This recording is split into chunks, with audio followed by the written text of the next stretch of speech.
Bonjour chers téléspectateurs et bienvenue sur ABC de l'agence de diffusion éthiopienne. Aujourd'hui, nous sommes avec le professeur Mohamed Blouy Hussein qui est le commissaire et chargé de l'éducation, de la science, de la technologie et de l'innovation de l'Union africaine. On va parler de l'éducation, des processus éducatifs en Afrique et du thème de l'année 2024 pour l'Afrique. Et il va nous donner des informations sur les processus éducatifs en Afrique et les défis auxquels ils sont confrontés de manière générale et comment changer le système éducatif. Merci d'être avec nous.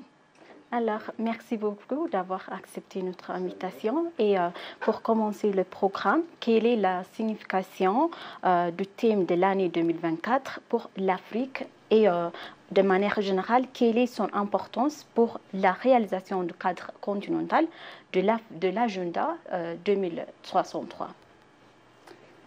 Merci, bienvenue. L'agenda 2063, comme vous le savez, insiste sur un développement du continent centré sur le citoyen, centré sur l'homme. Et donc, si on dit ça, ça veut dire que l'éducation est un élément très important, parce que si l'on veut centrer le développement sur l'homme, il faut d'abord éduquer les hommes. C'est eux qui, une fois éduqués, vont créer la richesse, vont permettre le développement de leur pays et donc du continent. La situation, le choix du thème de l'année, donc la signification de ce choix est liée au fait qu'il y a un constat que les grands efforts qui ont été faits pour développer les systèmes éducatifs dans notre continent après les indépendances, soit n'ont pas atteint véritablement les objectifs qu'ils étaient censés atteindre, soit qu'avec la pandémie de Covid, certains des résultats qui avaient été déjà atteints ont été affaiblis, remis en question à cause de, comme vous le savez, la rupture dans la scolarisation pendant les périodes de confinement avec la pandémie, etc. Et bien sûr, s'ajoutent les crises économiques, les crises sociales, les conflits qui entraînent aussi une perte d'éducation. Tout cela fait qu'aujourd'hui, nous avons des indicateurs d'éducation en Afrique qui sont parmi les plus préoccupants. Nous avons un grand nombre d'enfants qui ne vont pas à l'école. Sur 500 millions d'enfants en âge scolaire, 100 millions ne vont pas à l'école. Nous avons un grand déficit d'enseignants. Nous avons 17 millions d'enseignants si on veut avoir une couverture universelle de scolarisation au sein du continent. Et nous avons des performances des élèves qui sont faibles, puisque lorsqu'on prend des élèves de 10 ans et qu'on leur donne un simple texte à lire, 9 élèves sur 10 ne sont pas capables de lire convenablement ce texte et de restituer en quelques mots son contenu. Donc c'est ce diagnostic-là qui inquiète au plus haut point, et c'est pour cela que les États membres ont décidé que cette année, nous allons mettre vraiment le focus sur l'éducation pendant l'année 2024. Alors, à votre avis, comment on peut changer le système d'éducation pour avoir les résultats efficaces et qualité?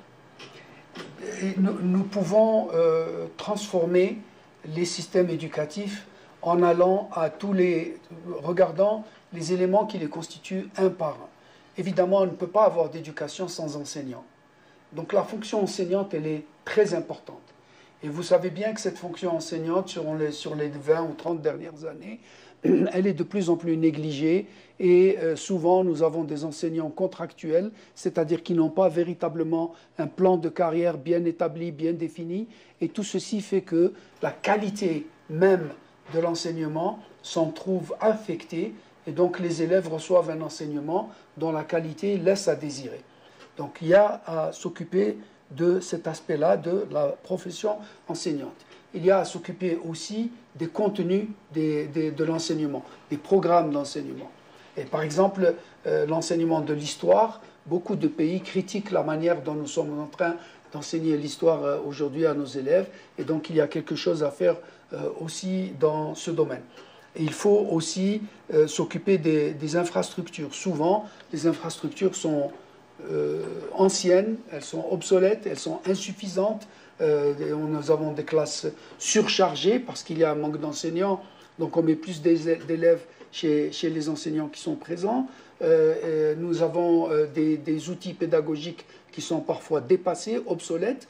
Nous ne faisons pas usage important de l'outil digital, alors qu'aujourd'hui, l'outil digital, pendant la Covid, il a montré qu'on pouvait faire des progrès importants grâce à l'outil digital. Donc nous essayons aussi d'encourager cette utilisation de l'outil digital. Nous voulons aussi focaliser sur les groupes vulnérables, et notamment les jeunes filles, parce que nous savons que les jeunes filles ne vont pas toutes à l'école. Donc nous voulons focaliser sur les jeunes filles, les handicapés, les enfants en milieu de crise, etc. Nous voulons aussi, nous encourageons la création d'un environnement favorable à l'éducation, en apportant à l'école aussi des soins de santé pour les enfants, en apportant à l'école des repas avec les cantines scolaires. Et nous avons constaté que les écoles qui offrent un repas sont des écoles où vous avez un taux de scolarisation plus élevé, où vous avez un taux de déperdition des élèves plus bas et où vous avez beaucoup plus de filles qui viennent à l'école. Donc cette utilisation de la cantine scolaire fait partie de l'environnement favorable à l'éducation. Nous voulons aussi travailler en partenariat avec tout le monde parce que l'éducation n'est pas l'affaire, elle est en priorité l'affaire de l'État, mais pas exclusivement.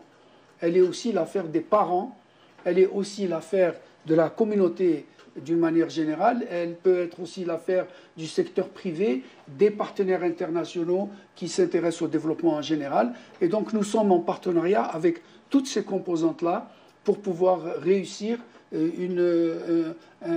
thème de l'année véritablement avec un impact au niveau des communautés. Il y a aussi l'investissement dans l'éducation parce que tout cela demande aussi des ressources et certains pays ont déjà atteint le niveau qui est recommandé par l'UNESCO de 10 à 15% du budget national dans l'éducation, mais beaucoup de pays n'ont pas encore atteint ce chiffre et donc nous avons besoin de plaidoyer encore pour plus d'investissement dans l'éducation. Alors, est-ce qu'il y a un mécanisme auquel l'Union africaine accorde une importance particulière pour garantir que les personnes vulnérables, comme les femmes et les filles, bénéficient d'un meilleur accès à l'éducation?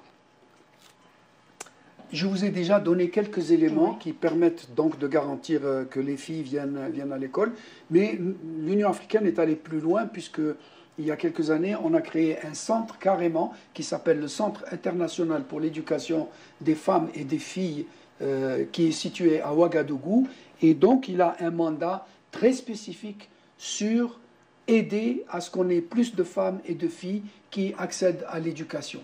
Et ils ont un programme, ils ont un budget, ils ont un programme de travail. Ils focalisent beaucoup sur la formation des enseignants aux aspects de genre, de façon à ce que la dimension genre soit bien prise en charge par l'ensemble du corps enseignant. C'est un point très important. Il favorise l'éducation des filles dans les domaines scientifiques, techniques, d'ingénierie, d'art et de mathématiques, parce que nous constatons que souvent dans ce domaine des STEM, il y a moins de filles que de garçons. Et donc nous voulons renverser la tendance en encourageant davantage la formation dès le primaire des filles dans les domaines scientifiques, technologiques et mathématiques. Nous voulons aussi que les programmes d'enseignement eux-mêmes soient réformés de façon à ce que la dimension genre soit présente dans les programmes et la discrimination contre les femmes soit absente des programmes. Ça, ce sont des éléments que le CFA, donc le Centre international d'éducation pour les femmes et les filles, développe. Et en même temps, on s'occupe des situations d'urgence et on essaye de voir comment on peut éviter les déperditions d'éducation chez les filles par rapport aux garçons dans les situations d'urgence ou de conflit. Voilà donc quelques actions que nous menons pour permettre une meilleure intégration et une meilleure prise en compte de l'éducation des filles et des femmes dans le continent. Alors, merci beaucoup. Si vous voulez transmettre les messages aux téléspectateurs. Le message que je voudrais transmettre deux messages. Je voudrais transmettre le message que sans éducation, il n'y a pas de développement. Et que l'éducation est vraiment l'affaire de tous. Oui, c'est un droit fondamental. Oui, l'État doit offrir les éléments les plus primaires pour l'éducation. Mais c'est aussi l'affaire des parents. C'est aussi l'affaire de vous, journalistes, qui devez rapporter les expériences positives, attirer l'attention lorsqu'il y a un problème de façon à ce que les solutions soient trouvées rapidement. C'est aussi l'affaire des communautés, c'est aussi l'affaire de nos partenaires internationaux. S'ils sont vraiment honnêtes et clairs sur le développement humain, eh bien, ils doivent aider ce continent à avoir les ressources nécessaires pour pouvoir réellement faire face aux défis, et notamment le financement, parce que les pays africains ont une forte charge démographique, et donc leurs budgets ne sont pas suffisants pour faire une couverture universelle d'éducation. Et donc plaider pour un fonds international pour l'éducation qui pourrait aider les pays qui sont le plus en souffrance, eh bien nous sommes pour, et je sais que cette idée est en train de se développer et nous espérons vivement la voir en pratique de façon à ce que tous ensemble, c'est notre responsabilité à tous ensemble, nous fassions que nos systèmes d'éducation retrouvent davantage de performance et davantage de possibilités offertes à nos enfants, de façon à ce que tous nos enfants soient scolarisés dans le futur. Alors, merci beaucoup de votre message et votre information très efficace. Donc, merci. Je vous en prie. Merci. Chers téléspectateurs, c'est la fin de notre programme d'aujourd'hui. C'était moi, Samret Kodado. Donc, je vous souhaite une bonne journée.